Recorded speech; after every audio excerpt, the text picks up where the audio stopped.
jiran saya dapat jual harga tinggi. Macam mana saya nak jual tinggi juga? Kita beli rumah ni dah make grant tau. So, kalau jual, kena bayar balik ke? Saya ada 3 bilik, nak jual rumah, nak beli 5 bilik atau EA. Mampu ke saya? Tahun I baru beli kondo. I pun nak juga. Mampu ke saya? Sorry lah guys, nampak sangat kita tak terjawab soalan-soalan you all. Tapi, kita tak sabar nak jawab soalan-soalan tu. Yuk, jumpa kita lah. Apa lagi guys? Picit nombor ni 87741551. Tapi buat masa ni, selamat menonton je guys.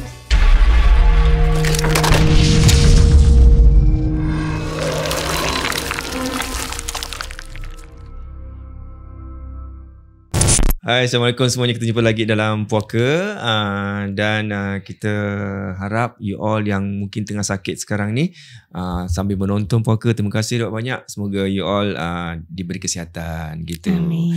Yang mungkin dalam kesusahan kat rumah tu tapi tetap nak tengok Puaka untuk hiburkan hati. Terima kasih banyak. Semoga kesusahan anda tu semua dapat jalan keluar. Sebab kata orang tu apa tau, memang susah ni semua akan datang dengan kebahagiaan ataupun yang kesenangan. Tapi cuma kita tak tahu saja. Gitu. Kalau kita tahu semua nak susah. Kan? Sebab dia punya ganjaran tu, kita pun tak tahu macam mana. Mesti best lah ganjaran dia. Tapi kena susah-susah dulu. Jadi macam mana? Susah ke senang jual rumah? Susah. Banyak jenis challenge-challenge. Banyak perlu kesabaran. Kesabaran lah. Itulah. Itulah. Contoh yang Lily ni susah macam mana sampai you manage to dapat atasi? Contoh. Yang satu, okay. Handover. Kalau kita kan kita jual rumah tu, buyer nak, let's say kita yang pembelinya agent. Penjual nak kena handover kat rumah kita, handover rumah ke kita, kena senonoh lah, kena kosong, rumah kosong. Tetapi bila kita datang 1 hari sebelum completion, rumah masih banyak barang. Sampai hari yang sepatut kita ambil kunci tu tetap banyak. Diorang masih sikit-sikit sampai petang. So jadi barang diorang dah pindah keluar kat luar rumah pula bersirak. Habis dari itu bila kita masuk check sekali, kipas tu orang keluarkan. Habis kita message lah, bro, mana kita punya kipas? Benda yang tak patut keluarkan, kamu keluarkan. Yang patut kamu bersihkan, tak nak bersihkan. Banyak kesabaran. Kau tak boleh mengamuk lah. Tapi because kita pun tak nak macam kita punya pelanggan pun macam rasa tak sedap lah. Rasa macam gini, rumah masih belum kemas, renovation company nak datang. Habis kalau nak bawa barang-barang semua kat luar rumah kan bersirak gitu kan. Itulah nak kena, I would say, be diplomatic dengan tak boleh lose your cool, tak boleh mengamuk, because tak ada jalan penyelesaian apa. Dan orang yang nak jual pun kalau boleh jangan, kalau orang yang nak jual rumah, yang orang dah jual rumah nak handover kat orang, tak payah bersihkan, mop semua. Kalau if you boleh mop, vacuum, baguslah, plus point untuk kita bersyukur. Tapi yang tak pun, make sure pastikan semua kosong lah. Yang patut tak keluarkan, tinggalkan. Kecuali ada perjanjian. Okay, kalau dia nak keluarkan ni lampu, diorang dua-dua okay, tu dia you keluarkan lah. Macam gitu. Gitu. Alright. Ambil tahu semua Okay, kita sambung. Kita tanya tadi si Lita, rumah saya ni ada apa-apa tak? Cerita apa? Dah berapa bulan? Sekejap je kan kerja? Ya, mau masuk 3 bulan. Baru masuk 3 bulan. Okay, apa cerita kat rumah? Mampus kamu dibuang kerja lepas ni. Apa cerita? Sebenarnya saya kalau mau cerita itu malah takut. Sama, maksudnya takutnya orang-orang itu malah pada takut. Gitu. Tak apa, tak kisah, cerita je. Ya, kalau di rumah itu ya itu terus ya sering mimpi sesuatu hal yang itu. Padahal kan biasanya kalau mau memimpikan sesuatu hal itu kan biasanya sebelumnya orang itu memikirkan sesuatu hal lalu masuk ke mimpi gitu biasanya. Itu sama sekali tak ada mimpi-mimpi sama sekali. Itu saya jadi malah muter-muter ya ceritanya ya. Sebab kalau kamu tak cerita sekarang, nanti balik rumah orang tanya. Iya, tadi aja udah ditanya, mau cerita apa kamu? Banyak lah. Itu mimpi-mimpi. Bahkan saya sebelum kesini pun biasanya ya saya tadi cakap ya Kak, udah cakap ya. Ketika ada sesuatu hal yang akan terjadi itu biasanya melewat mimpi kah atau lewat bayangan kah itu. sebelum saya masuk ke rumah abang itu saya kan kemarin dari Batam di Batam 1 bulan. Di Batam 1 bulan, terus saya setelah interview 1 hari itu saya ada bayangan bahwa nanti datuk yang akan saya jaga itu enggak lama umurnya gitu. Tapi kan saya enggak tahu berapa bulannya itu kan saya enggak tahu. Pada saat itu saya langsung WhatsApp atau kirim pesan ke kakak. Jadi kakak ya mengayem-ayemi atau apa ya, biar saya tenang gitu maksudnya. Udahlah, pikiran kayak gitu jangan di itu. Pokoknya hal-hal yang jelek-jelek buang aja gitu. Tapi kan memang biasanya kalau ada sesuatu yang terjadi pasti apa ya, kayak notif dulu, kayak ada pemberitahuan dulu gitu. Terus pada saat itu saya juga bermimpi Bang, ketemu sosok nenek. Mungkin setelah saya telaah itu, wah ini wajahnya kok mirip yang di mimpi setelah saya bertemu sama nenek. Karena sebelumnya saya nggak pernah itu kan, dari interview kan ya nggak ditunjukin ini nenek ini bapak kan nggak ditunjukin di situ. Ya di situ ada sesuatu hal yang dikatakan sama nenek, dan pada saat itu saya nyatakan itu kepada nenek, ternyata benar apa yang dirasakan gitu. Gitu, oke. Itu cerita kat rumah. Oke, cerita lagi kat mana lagi nak cerita? Balik ke negeri. Balik ke negeri lagi. Naik kapal lagi. Nah, pergi balik ya. Balik ke negeri itu, balik ke negeri Indonesia. Setelah itu banyak orang terutama di sekitaran lingkungan saya itu dia percaya bahwa saya itu orang pintar. Jadi banyak yang ke tempat saya untuk biasanya kalau ke orang pintar itu kan, ini nak minta ini, nak minta itu, nak minta ini gitu. Maksudnya minta pada kamu? Iya. Talisman gitu. Oh, kamu jadi dukunnya sekarang? Ya enggak, maksudnya jangan datang ke rumah saya, ada dukun. Saya datang ke sini untuk menghindari itu, biar saya jauh dari hal-hal seperti itu. Ternyata di sini wah, bertemulah sama semua. Sama Mbak Kunti. Kemudian? Ini banyak yang datang dari orang-orang yang terutama yang sudah berkeluarga. Mereka yang punya masalah keluarga, yang suami selingkuh, yang suaminya KDRT dan segala macamnya. Itu bagaimana ini nangis-nangis. Pas saya saat masih tidur itu, kebetulan kamar enggak saya kunci, ada datang orang nangis-nangis gitu. Bahasanya segini, Mbah ini gimana nih, manggil saya Mbah itu nenek ya. Mbah ini gimana ini, saya ini gini, keluarga saya gini-gini. Ya Allah, apa ini gitu. Sebenarnya saya nggak ada maksud sama sekali untuk terjun ke dalam hal-hal seperti itu. Maksudnya janganlah kayak gitu kan. Nanti mereka salah pemahaman. Jadi fitnah nanti ya. Jadi fitnah karena hal-hal seperti itu tak nampak Kak. Tak nampak Bang. Kecuali hal seperti itu nampak lah. Ini buktinya. Apalagi orang yang bertanya, itu kira-kira disantet enggak? Gitu. Nah, itu yang jadi wah. Kalau saya jawab, iya mana buktinya? Nanti jadi fitnah. Tapi pada saat itu saya ada rasa saya tahu bahwa itu ada sesuatu hal yang berbeda. Ya ada orang yang guna-guna, memang ada yang orang guna ada yang itu. Tapi saya takut untuk mengatakan karena kembali lagi itu tidak ada buktinya. Bisa saya dilaporkan ke polisi, ya kan, karena memang saya mengatakan sesuatu hal yang tidak ada nyata, yang tak tampak nyata gitu. Takut pula nanti kalau kita bagi tahu, taruhlah saya beritahu oh no nanti nanti you terbawa-bawa. Tapi jadi makin teruk keadaan. Nah, iya. Tapi kalau tak menjadi, nanti cakap ini pembohong, kan? Gitu. Selain itu pun banyak itu Kak, ada orang yang sakit. Tangannya sakit, jadi tangannya itu tak bisa diginikan.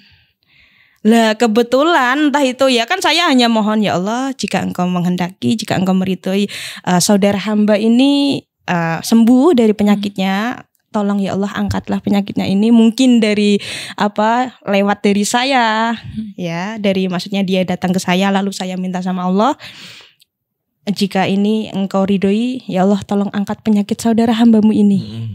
Dan kebetulan alhamdulillah sembuh. Baik. Iya, padahal itu sakit bertahun-tahun gitu. Pada saat itu tuh cuma saya doakan itu aja Kak. Jadi nggak ada saya minta ke leluhur dan segala macam, karena saya meyakini bahwa sesuatu hal apapun itu kembalinya ke Allah, ke Tuhan, ya kan.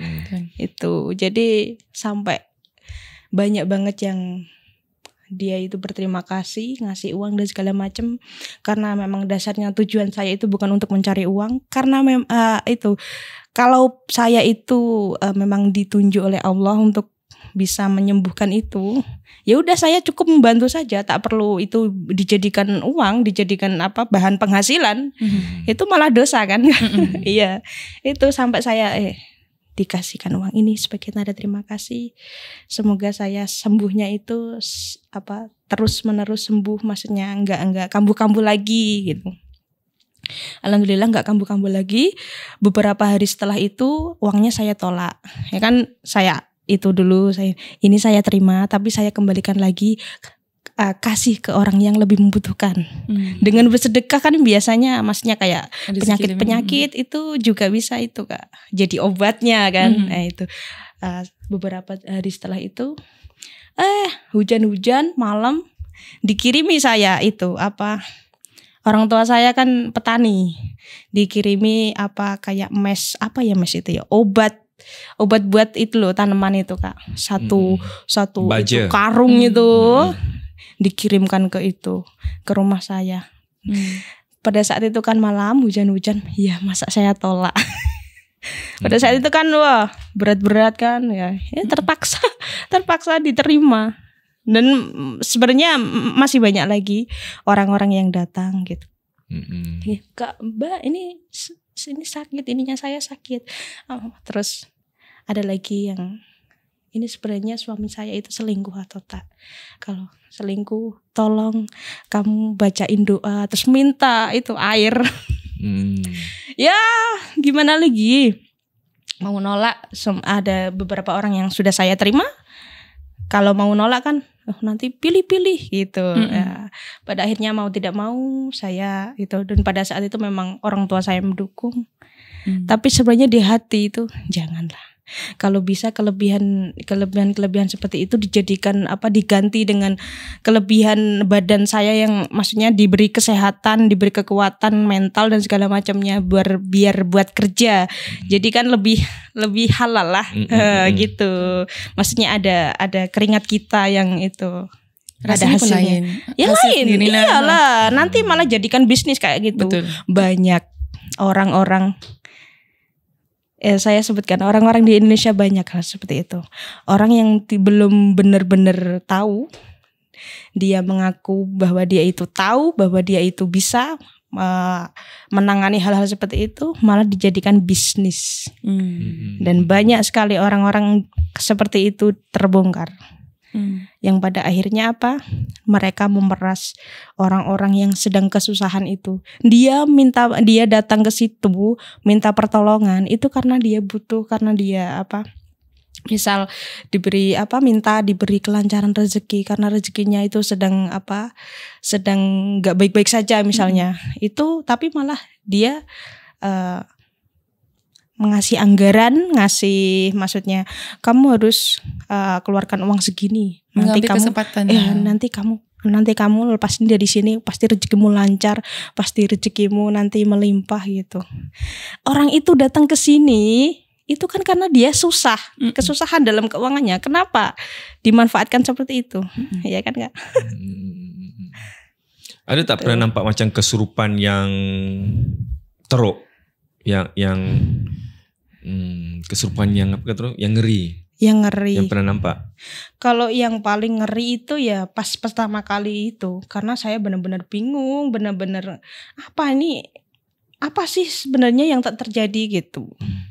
Tapi setelah itu kan saya menjadi terbiasa karena saking seringnya. Apalagi kalau di sana sering ada kuda lumping, saya dengar gamelan, walaupun dari jauh dari rumah, dengar ding ding ding ding gitu, langsung.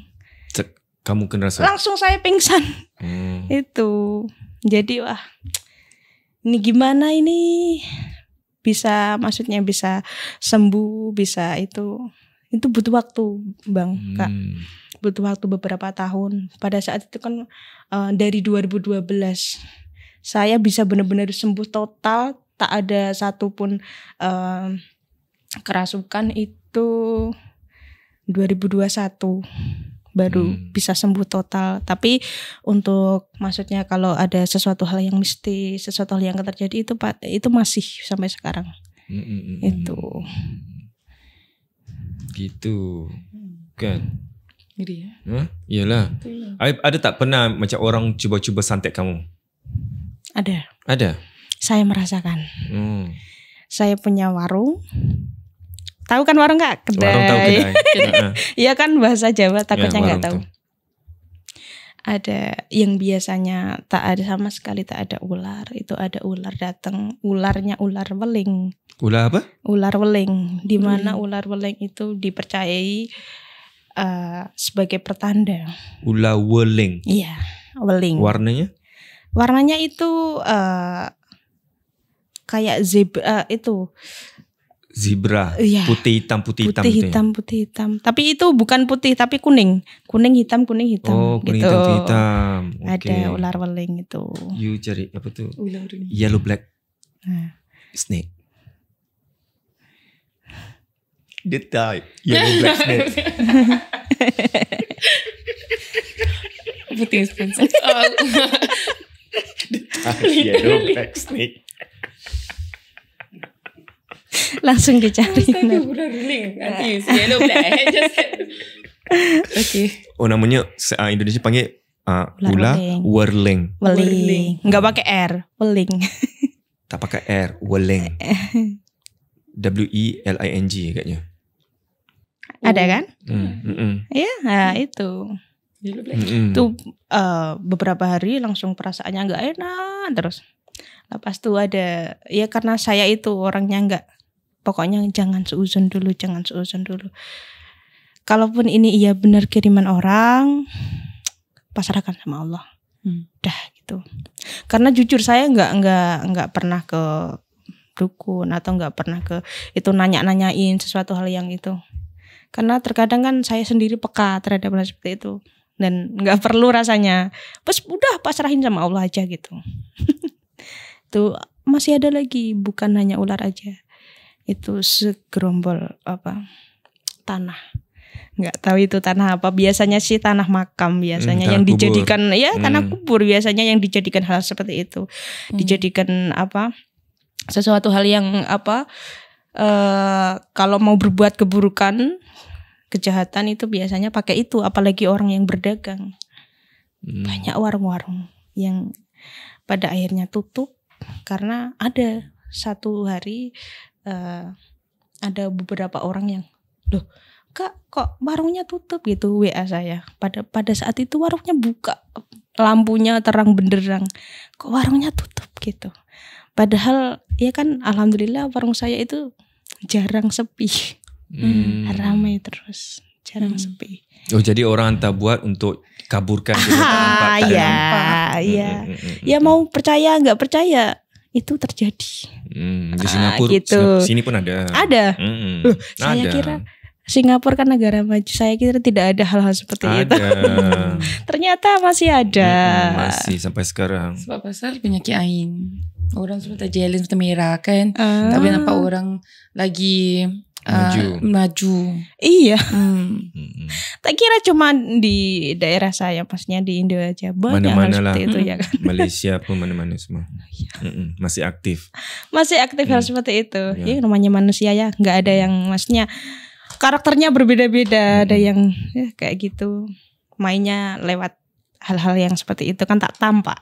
Kalau kita naruh sesuatu hal, maksudnya kalau kita berbuat kejahatan, kamu gini, kita pukul itu kan nampak, ada bekasnya, nanti bisa laporkan kan. Tapi kalau halus secara halus seperti itu tak ada yang nampak. Terkadang dibuat sakit, diperiksa ke dokter, ke hospital, tak ada penyakitnya. Itu banyak hal seperti itu. Hantu-hantu Kak Indonesia apa lagi yang popular? Yang apa? Populer. Yang popular. Hantunya banyak yang populer. Yang selalu cerita mesti diganggu gini hantu apa-apa. Iya. Okay, kita balik ke perceraian tu. Banyak sih bang. Dari kalau yang pernah saya lihat itu dari tuyul terus kunti itu, terus pocong. Udah itu. Kalau yang tuyul itu saya tampak lihat itu di bawah meja tempat saya naruh tempat buat uang. Itu tangannya panjang banget. Tangannya panjang jadi orangnya Kecil. Anaknya itu ya nggak terlalu kecil kayak di TV-TV enggak sih. Itu malah bentuknya beda kayak yang di TV-TV. Iya. Jadi ininya panjang banget gitu, tapi ininya biasa aja. Ininya ukurannya biasa aja. Ininya juga biasa aja ukurannya. Cuma ini panjang banget jadi ngerangkak gitu. Waduh. Terus saya ambil air, saya bacakan sebisa saya. Saya taruh air itu dah gitu.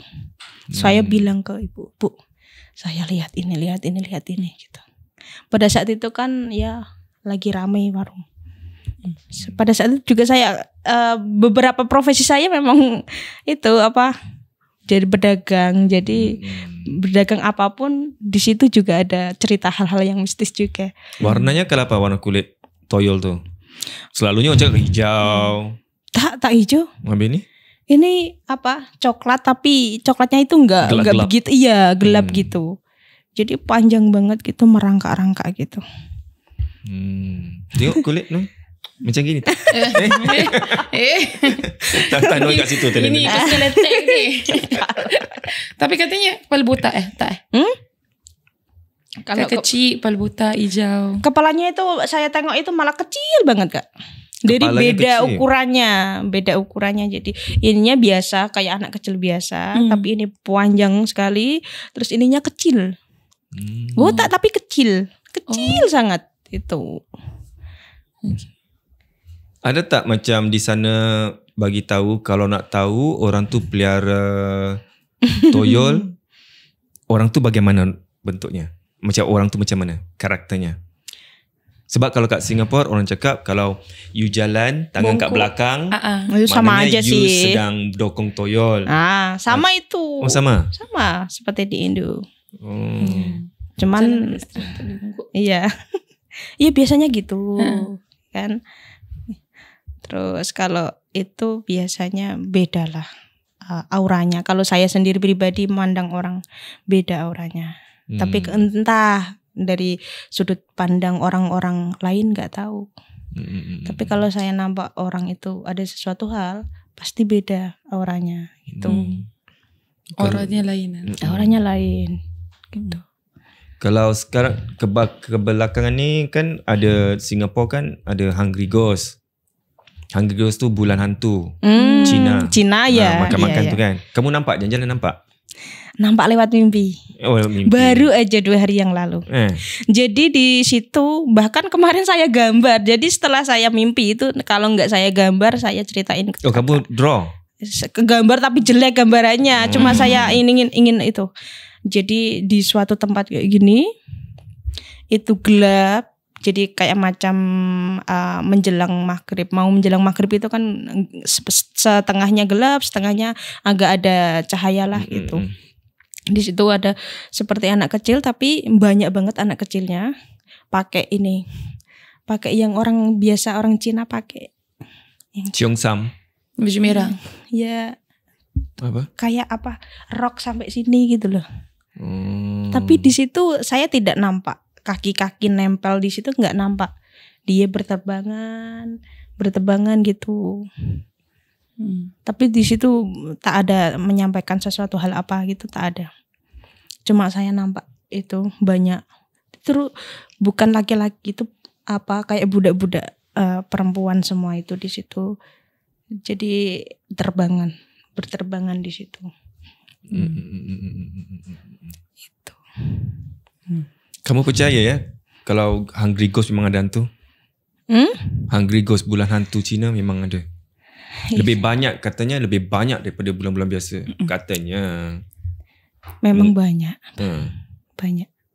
Di bawah blokmu ada kan? Of course lah. Lagi tempat yang Di bawah blokmu dia cakap.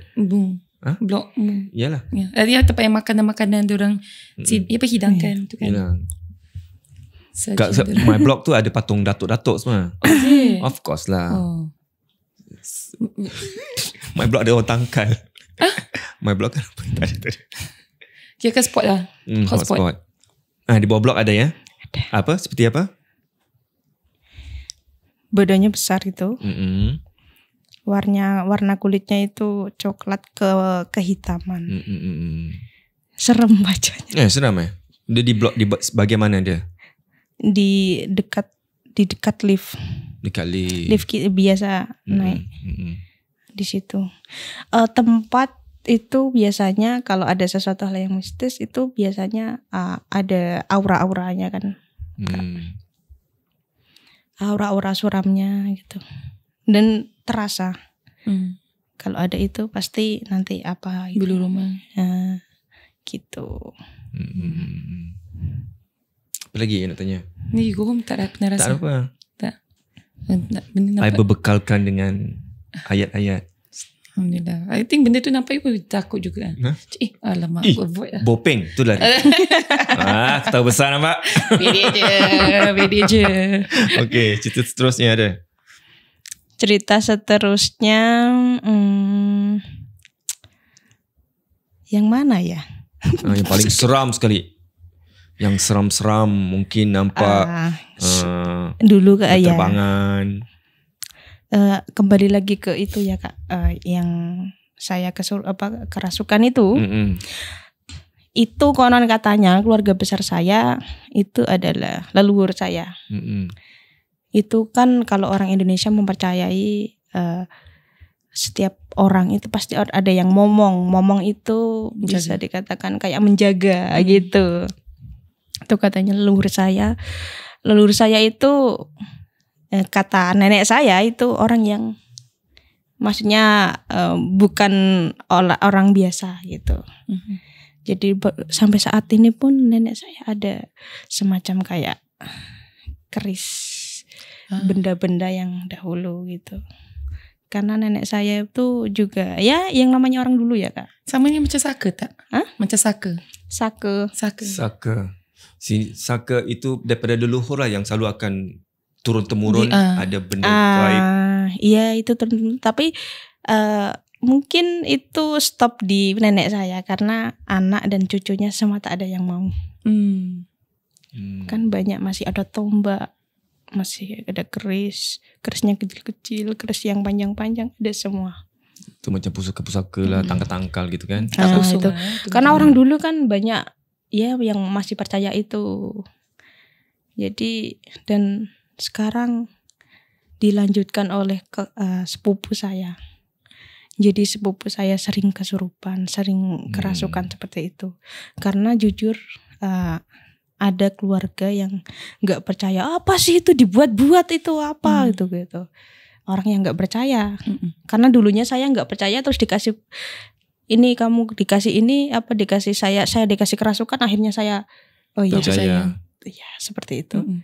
Dan pada saat itu kan saya sering makan bunga, bunga kantil kah, bunga mawar kah itu sering kali.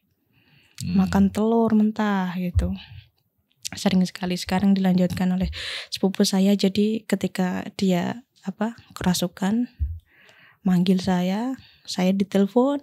Saya pada saat itu saya masih dagang. Cepat segera ke sini. Ini sepupu kerasukan gitu. Dan pada saat itu saya sampai situ udah banyak orang-orang pintar di situ. Orang-orang pintar di situ kan ya orang tuanya juga maunya pengen segera sembuh. Tapi kalau saya sendiri mungkin dia kerasukan, mungkin ada sesuatu yang akan disampaikan. Ya kan Kak? Jadi hal-hal gaib itu kan lebih tahu bagaimana suatu kondisi itu. Entah itu nenek saya itu apa kurang nyaman dan segala macam itu. Nah itu disampaikan lewat hal-hal yang mistis seperti itu. Jadi sepupu saya itu itu pada saat itu kesurupan kerasukan dan cuma mau berbicara, mau menyampaikan sesuatu hal cuma sama saya. Apa yang dia ada? Ada. Jadi saya itu tempatnya di sini, di jendela. Jadi setiap malam bahkan sepupu saya itu mungkin dihantui terus menerus. Jadi ketika dia tidur gitu nampak ada situ. Dia matanya kebuka langsung nampak gitu. Dan itu sering. Makanya sepupu saya itu resah lah. Ini gimana ini? Pengen sembuh. Masa kayak gini terus? Karena dia adalah sekarang jadi seorang cikgu. Nah itu tak mau lah, itu kan mengganggu kan. Ya. Tapi di sisi lain hal gaib itu atau leluhur kita itu mungkin ya banyak hal yang harus disampaikan gitu. Itu kan kalau ada semacam pusaka-pusaka seperti itu, kalau zaman dulu kan dikasih makan, kasih kembang dan segala macam. Sedangkan sekarang anak cucunya udah tak ada yang mau seperti itu. Karena itu ya musyrik. Itu. Iya, itu makanya sekarang barang semuanya dikumpulkan, dikasihkan ke orang. Orang yang mungkin ya bisa merawat. Dan saat itu juga istri dari orang yang dikasih itu pusaka-pusaka itu merasa resah. Karena banyak hal-hal yang kalau tengah malam mengganggu. Entah itu dengan bunyi-bunyi, kotak gitu. Tak tenang lah. Iya, bikin tak tenang. Kalau orang yang tahu itu kan ya nggak apa-apalah gitu. Tapi untuk anak, untuk istrinya kan kasihan juga kayak gitu.